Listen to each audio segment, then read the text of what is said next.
7:27 de la mañana, a esta hora nos acompaña ya en nuestro segmento de entrevistas el doctor José Chalco, abogado constitucionalista. Gracias por estar con nosotros. Bienvenido, doctor. Buenos días, Liz. Es un gusto estar con usted y buenos días a los ecuatorianos que nos escuchan.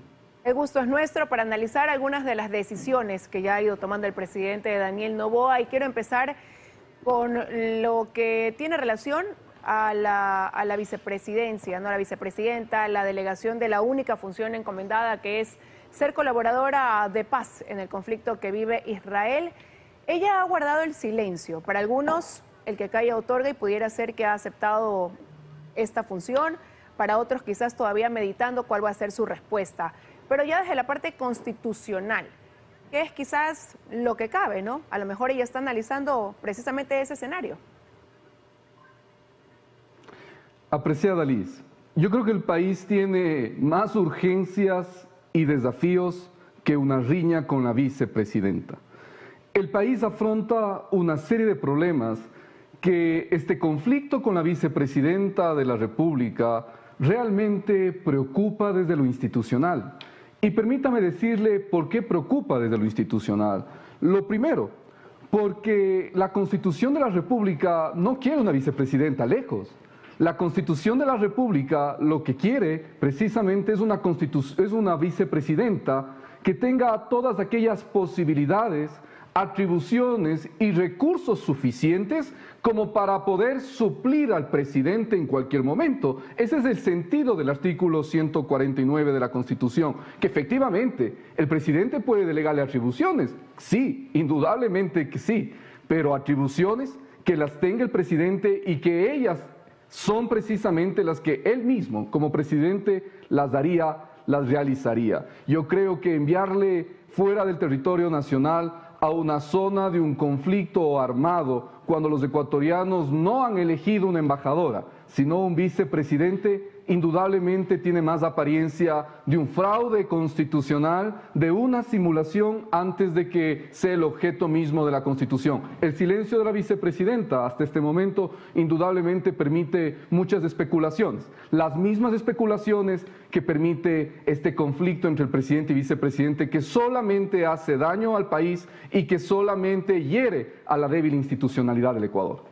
Pero ¿cuáles son las vías que tiene ella ante esa decisión del presidente de la República, que no solamente llevan a esa reestructuración y a achicar más la vicepresidencia de la República?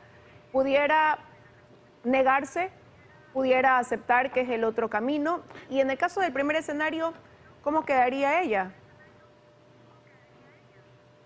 Este gobierno es un gobierno corto, es un gobierno que en el mejor de los casos llega únicamente a un año. Yo creo que efectivamente al presidente le tiene que ir bien, apreciada Liz. ¿La vicepresidenta se puede negar? Indudablemente que sí. Su atribución constitucional es suplir al presidente en caso de ausencia de este. Esa es su atribución constitucional expresamente determinada en la Constitución. Eso es lo central, eso es lo que ella debe cuidar que se cumpla. No se la puede destituir, como escucho, única y exclusivamente porque ella diga no me voy a cumplir esta misión. No cabe. Primero, el juicio político a la vicepresidenta son por las mismas causales que al presidente, de conformidad con el artículo 129, peculado, enriquecimiento ilícito, secuestro por razones políticas. Esas son las causas para el juicio político y siempre con dictamen previo de la Corte Constitucional. No nos equivoquemos. La vicepresidenta, claro que puede negarse, y puede negarse por algo fundamental, apreciada Liz. Un derecho constitucional y derecho humano fundamental de los seres humanos es precisamente no realizar trabajos forzosos. El artículo 66 de la Constitución, en su numeral 17, expresamente permite a los ecuatorianos, a todos los ecuatorianos, no realizar ningún trabajo forzoso. Yo me pregunto, ir a una zona de conflicto, de guerra, intrometerse en una política internacional tan delicada de otro Estado, ¿no es acaso un trabajo forzoso? La vicepresidenta puede negarse indudablemente que sí. Otras razones serán si es que ella acepta o no acepta esta delegación. Parecería que ese tema para el presidente Noboa ya es un caso resuelto, él delegó su función y ya queda en la cancha más bien de la vicepresidenta aceptarlo o no. Tal es el caso que él de ahí, acto seguido, dio a conocer su siguiente decisión y fue esta eliminación de la tabla de consumo de drogas, algo que la mayoría de ciudadanos esperaban, era un ofrecimiento de campaña, y eso que ha sido bien visto por la ciudadanía ha generado mucha reacción, más bien ya desde el ámbito judicial. He escuchado diferentes criterios, hay quienes dicen que en la aplicación no es tan sencillo porque esto desconoce una sentencia de la Corte Constitucional, que esto debe conllevar también a las reformas del COIP. Ya en esa parte, desde lo constitucional, doctor, ¿qué quedaría por hacer? ¿Qué tan viable es esto que acaba también de anunciar hace poco el presidente? Apreciada Liz, lo primero, si usted me permite presentar al país el decreto 28 del presidente de la República en imagen, vamos a ver los ecuatorianos lo primero, porque al país hay que hablarle con la verdad. No se ha eliminado ninguna tabla de drogas. Lo que la presidencia de la República ha señalado no es cierto. En el decreto 28, en su artículo primero, lo que expresamente se señala es disponer al Ministerio del Interior la derogatoria de la resolución del CONSEP. Disponer al ministro del Interior la derogación de la resolución número tal del CONSEP. No ha derogado nada el presidente. Está disponiendo que otro funcionario haga las gestiones suficientes para derogar. Esto es lo primero. No hay que engañar al país. Pero lo veíamos... El decreto ejecutivo 28 no deroga. Pero doctor, lo veíamos a él en un video rompiendo, simulando precisamente el romper este documento y con el texto acompañado en su cuenta diciendo se elimina esta tabla de consumo de drogas. Por eso hay que pedirle al presidente que su estreno sea con mayor serenidad, con mayor serenidad. Hay que revisar los temas jurídicos. Permítame explicarle. Luego de haber dicho esto, de que no ha sido derogado absolutamente nada, ¿qué es lo que sucede? El Código Orgánico Integral Penal, en el artículo 220, expresamente señala que se requiere una tabla de umbrales, una tabla de máximos para el consumo de estas sustancias estupefacientes, de las drogas en general. Es del artículo 220 que también, si usted desea, Liz, lo podemos presentar en pantalla. En la ley, en el Código Penal, expresamente se señala que es requisito necesario, podemos ver en la parte que se establece señalando, que es requisito necesario el tener una tabla referencial. Eso está en la ley, en el artículo 220 del Código Penal y también en la disposición 15ª de este Código Penal. Es decir, usted no puede populistamente, demagógicamente decir que va a derogar algo que la ley expresamente le requiere que lo tenga. ¿Y por qué requiere que lo tenga? Porque reconoce una realidad, nos guste o no nos guste, que existe un consumo y que existe un tráfico de drogas en el país. ¿Cómo evita usted aquello sabiendo cuál es la tabla máxima de consumidores y cuándo desde ese umbral es ya una lógica de tráfico o de microtráfico? Si es que el pacto legislativo es tan honesto como nos han dicho, el pacto legislativo de la Asamblea, entonces ocupe a sus colaboradores de la mayoría y reforme la ley, reforme el Código Penal en la Asamblea Nacional, que ahí se ve entonces que el pacto legislativo son para temas legislativos urgentes y no para otras razones subterráneas. Hay que reformar el Código Penal, eliminar la necesidad de la tabla e indudablemente se puede eliminar esto. Además, Liz, usted ya bien anticipaba, asimismo es.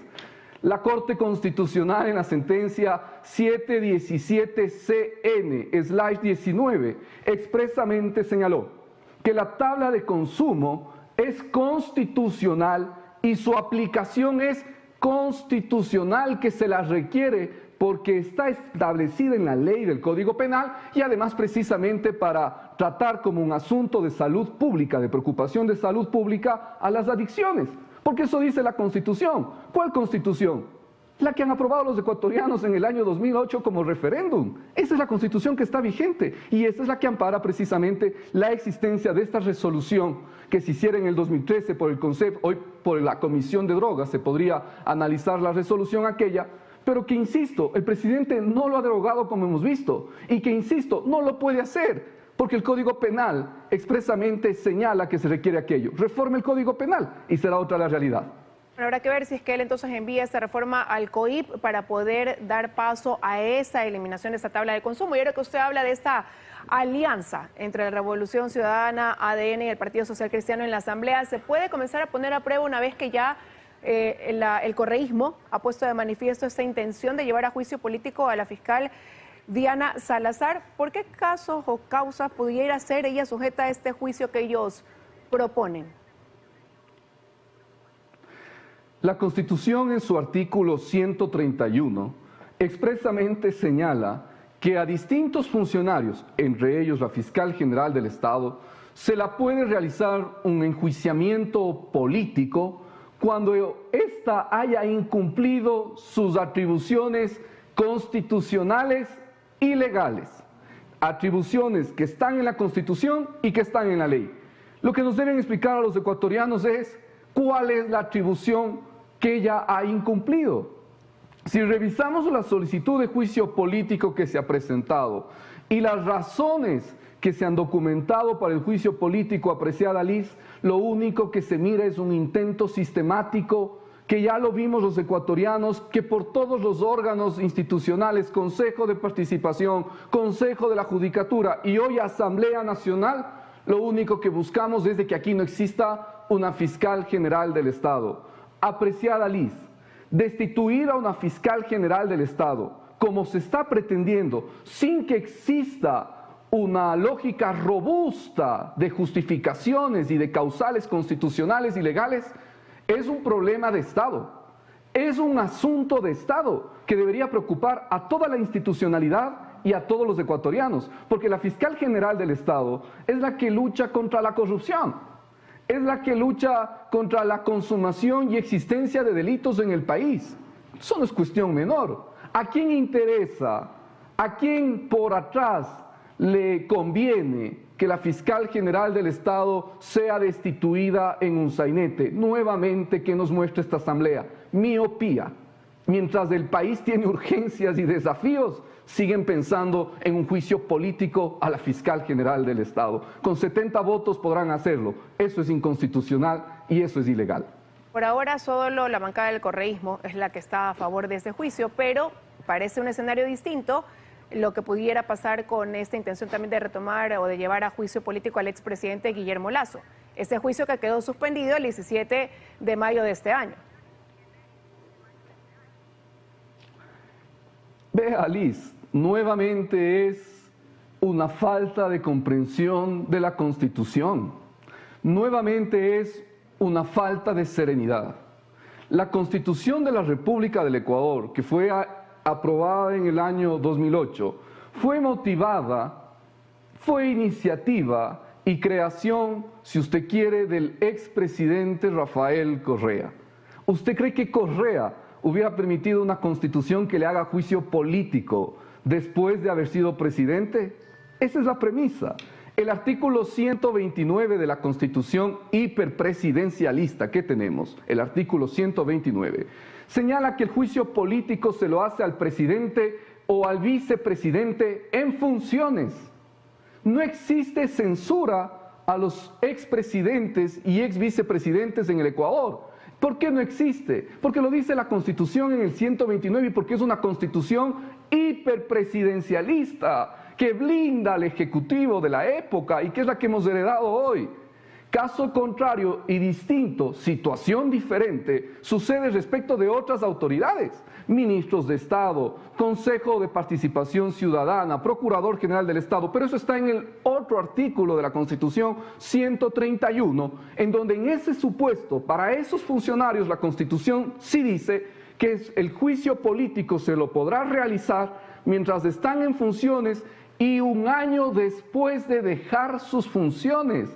En el artículo 131 expresamente dice, durante sus funciones y hasta un año después. Pero insisto, a otros funcionarios, no al presidente y no al vicepresidente. En el caso de un juicio político a Lazo, es nuevamente inconstitucional, infructífero para el país, y hay que revisar la Constitución y respetar la institucionalidad del país. Gracias, doctor, por haber estado con su análisis esta mañana en 24 horas. Que tenga un buen día. Gracias, Liz. Un gusto estar con usted. Siempre es un honor.